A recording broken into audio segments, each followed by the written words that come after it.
Previously, we left off at a Type 1 civilization slowly progressing towards a Type 2 in the last video. If you haven't seen the previous videos, check them out, the link is in the description below. Today we're going to talk about a Type 2 civilization and some of its defining characteristics.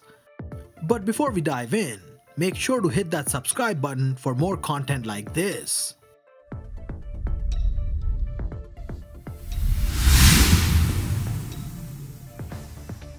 A Type 2 civilization is sometimes referred to as an interstellar civilization.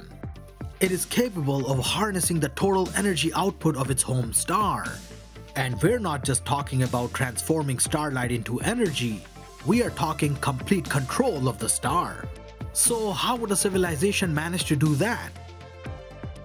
Well, in 1960, physicist Freeman Dyson proposed the idea of a megastructure.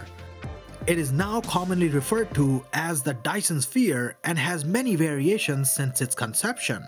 The simplest of these megastructures utilized by a Type 2 civilization would be a Dyson ring.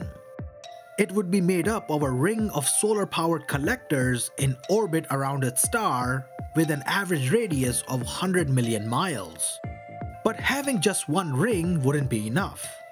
To harness all the power of its star, a Type 2 civilization would use many Dyson rings in orbit around its star, giving rise to a Dyson swarm. There are other variations of this, like a Dyson bubble, which would use satellites instead of solar power collectors. These satellites would be suspended by the use of enormous light sails using radiation pressure to contract the pull of gravity from the star. Another variation would be a Dyson shell, which would be a uniform, solid shell of matter around the star intercepting 100% of the star's energy output. A Dyson shell is usually used to represent advanced civilizations in popular movies and TV shows. It is believed that a Type 2 civilization would not just build these megastructures, but also live in them and completely control what goes on inside them. But regardless of its design, a Type 2 civilization would be capable of extracting every ounce of energy of its host star. So in terms of its energy usage, a Type 2 civilization would consume around 10 to the 26 watts or more depending on the size of its star and other such factors. This would allow it to control the orbit of all planets in that system, harvest asteroids and comets, and basically consume the entire solar system. Unwanted collisions with asteroids or comets or even stray planets would be completely avoidable for a Type 2 civilization. They would simply vaporize the object before it collides or just move other planets in their solar system in its path. Now that kind of power would be pretty awesome. So will humanity ever attain this level of control and become a Type 2 civilization? It might be possible. If we keep advancing without destroying ourselves, it is estimated that we might be able to reach a Type 2 status in about 1000 to 2000 years from now.